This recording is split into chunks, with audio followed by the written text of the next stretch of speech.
A UN arms embargo on Iran has expired in a blow to US President Donald Trump's administration that failed in its attempts to extend it.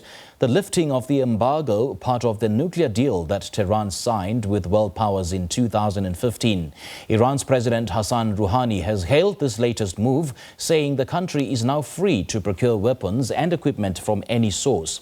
The lifting of the embargo is unlikely to alter the balance of military power in the region, as Iran's regional rivals Saudi Arabia and the United Arab Emirates spend tens of billions of dollars on US weapons. The Trump administration had sought to extend the embargo but suffered a defeat at the UN Security Council in August when Russia and China voted against the move and 11 powers including the UK, France and Germany abstained. Professor Seyed Marandi is an Iranian academic, political analyst and an expert on American studies and postcolonial literature. He now joins us via Skype from Tehran, the capital of Iran. He is on Skype indeed. Professor, very good evening to you. Thanks for joining us. Welcome to the Globe. Good evening. Thank you for having me. What could have possibly necessitated the lifting of the arms embargo? Well, it was a part of the JCPOA, the nuclear deal between Iran and the former P5+1. Of course, it's now the P4+1 because the United States has left the deal. The United States wanted to preserve the arms embargo, but according to the nuclear deal, it is ended. So the mistake that the Americans did was that they left the nuclear deal before using the trigger mechanism so that they could reimpose the arms embargo. But since they left the deal, they couldn't use the mechanism anymore, and the other countries refused to use it, so the arms embargo is dead. Now that Russia and China are the two countries most likely to offer arms to Tehran, will this perhaps not make Tehran less dependent on its own weapons industry and, of course, smuggling? Well, Iran's weapons industry is highly advanced. It is the most highly advanced weapons industry in the whole of the region. And it's largely because of the embargo that we've had for roughly 4 decades now, ever since the beginning of the revolution. So I don't think it's really going to make much of a practical difference for Iran. And Iran will continue to rely on its own technology. It has developed surface-to-air missiles, surface-to-surface missiles, surface-to-sea missiles, and of course helicopters and even fighter jets. But I think the most important thing for Iran is the fact that this was a political defeat for the United States. The Americans wanted badly to wreck the JCPOA, and despite the fact that the Iranians are not benefiting from the deal because of the illegal US sanctions, but still, it is a humiliation for the United States to tell the when it tells the international community that the arms embargo must stay in place, yet the international community refuses to abide by Trump. Now, countries in Europe are still going to obey Trump, even though theoretically and on paper they disagree with him, but they will continue to refuse to cooperate with Iran. And indeed, right now, there's a shortage of insulin in Iran, and diabetes patients have great trouble. There's a shortage of cancer medicine, and it's become very expensive. And this is because of the maximum pressure strategy of the United States. The intention of the United States is to make Iranians suffer as much as possible, to have as many ordinary Iranians die as possible, and to wreck the Iranian economy, and also to help spread the COVID virus in Iran by preventing Iran from importing supplies that are needed to fight the virus and to have a strong economy so that the government could keep people at home. So the economic situation remains difficult because of the sanctions, and I'm not sure that Iran will really be interested in purchasing many weapons because it's self-reliant and because of the economic difficulties, but it is a political defeat for the United States, and that's important for Iran. It may be a defeat for the the political state of the United States, but then given Iran's a financial state, it does appear that the country will be unlikely to go on a short-term buying spree or even match up with the spending or the defense spending levels of its chief Gulf rivals, such as the Saudi Arabia and the United Arab Emirates. Well, Iran has traditionally been a very low budget country when it comes to the military industry, whether before or after the sanctions. So Iran is 19th in the world, and it even spends less money on its military, Iran, which is a country of 85 million, than the United Arab Emirates, which has a passport-holding population of 1 million. It has several million foreigners, but only 1 million or so Emiratis. So, but the fact is that Saudi Arabia and the Emirates and these other countries in the Persian Gulf, they basically buy these weapons to buy off the United States. They don't know how to use them, as we've seen in their war against the people of Yemen. Even though they've created a blockade, they prevent food from getting in, and they've created starvation in the country, but they've still failed in the war. So all of the weapons that they've purchased from the United States and the Europeans, and the help that the Americans and the Europeans and the Canadians have given to them to starve the people of Yemen, that has still failed. And therefore, the Iranians really don't take the military of these countries very seriously. The only country that is a threat in the eyes of the Iranians is the United States. There is no other regional threat, or there is no regional threat, indeed, that the Iranians feel deeply concerned about. But the Defense Ministry, Professor Marandi, says that the buying spree of conventional arms certainly has no place in the country's conventional the defense doctrine, as it were. Yes, and as I said before, even before the maximum pressure campaign that the United States imposed upon Iran, the Iranians did not spend money purchasing weapons. Iran has not purchased, for example, aircraft or fighter jets for maybe 30 years now.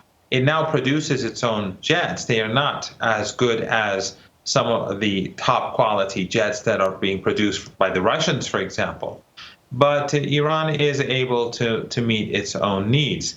Now, Iran would like to purchase some weapons, and it may do so in the coming months.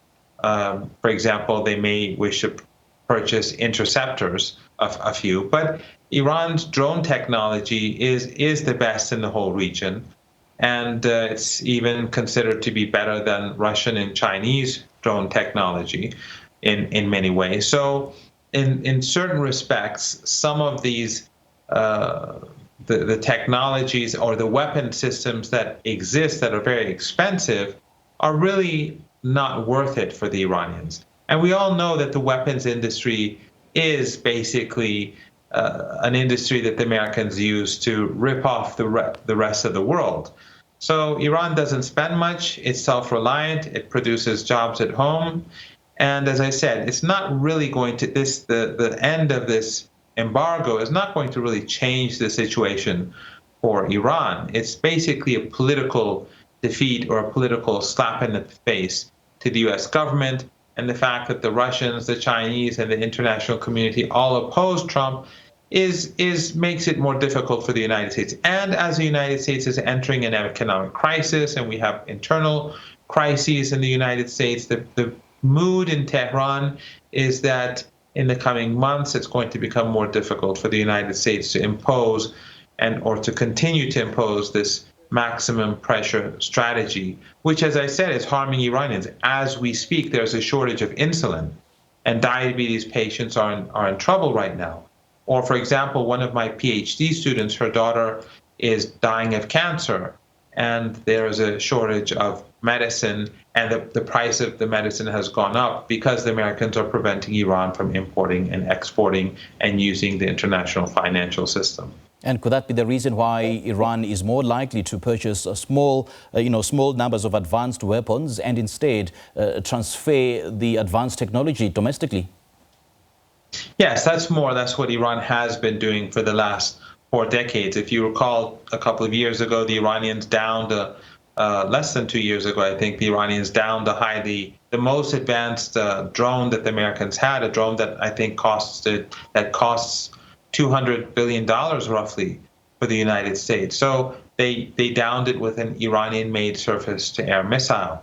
So the very fact that the United States does not attack Iran, it does not invade Iran, it does not bomb Iran, is due to the fact that the Iranians have a very powerful, indigenous, and highly developed weapons industry that is very inexpensive because it's not dependent on foreign governments. And it also produces jobs, and it helps young people in Iran be innovative. And it's not a very big part of the Iranian budget. So as you rightly point out, I highly doubt that the Iranians will be going on a spending spree. And if they do purchase anything, it will probably be in order for them to bring in the technology to ultimately use it for their own industries. Yeah, and now that the arms embargo has been lifted on Iran, Professor Marandi, which essentially means that Iran can now import and export arms to whoever they like. But then there is this issue of the buyers being scared to purchase arms from Iran as a result of being wary of any potential or possible U.S. sanctions on them. Yes, but Iran is developed a mechanism where it continues to trade with different countries. So, for example, the Americans have shut down the international financial system for Iran so that Iran cannot import food, medicine, medical supplies, or even the equipment needed for Iran's agricultural sector. So what the Americans are trying to do is they're trying to destroy the whole of the economy, to create a collapse and to destroy the lives of the Iranian people. That's the objective. But the Iranians have developed mechanisms for trade with different countries, with neighboring countries. They use local currencies. With other countries, they use different mechanisms. And therefore, it is possible. It becomes more difficult. Trade is slower. Sometimes it's more expensive. But ultimately, Iran is able to obtain what it needs. So, for example, in the case of insulin right now, the diabetes patients are in trouble, but the Iranians will find a way to ultimately get the medicine. Some people will die, but again, that's the objective of the United States. But they're not going to achieve their full results. So Iran will be exporting weapons, especially to those countries that are resisting the United States. It could be in Venezuela, it could be Cuba, it could be Syria, or it could be any Yemen or other countries that want to be independent of the United States. And those countries have enough incentive to find a way to purchase weapons to be able to defend themselves. And still on the issue of purchasing weapons from Iran, I mean, we do understand from political think tanks that Russia and China were likely to enter into trade agreements with Iran to ostensibly poke the Trump administration in the eye. So is Iran likely to accede to that demand? I mean, would Iran go that far to sort of get back at the United States? Well, I think the United States has itself created an incentive for a convergence between Iran, China, and Russia. The Americans have imposed a trade war on China. They're constantly antagonizing China, making new accusations against China every day. Just until a couple of years ago, 3-4 years ago, they were friends. Now all of the ills in the world are attributed to China. The Iranians know how that works because that's how the Americans have been behaving towards Iran for decades now. And the sanctions against Russia. So the more the Americans sanction the Chinese, the more they sanction the Russians, the more they sanction the Iranians, the more incentive they create to bring these countries closer to each other in order to better resist U.S. hegemonic ambitions. And of course, these are three very powerful countries.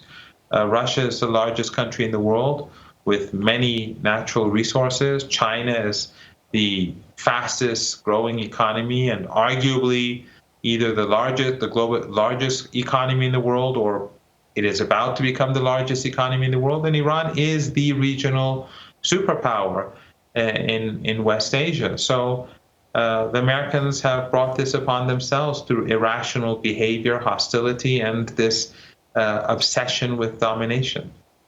All right, Professor Marandi, great chatting to you. Thank you so much for your analysis on this matter. Thank you.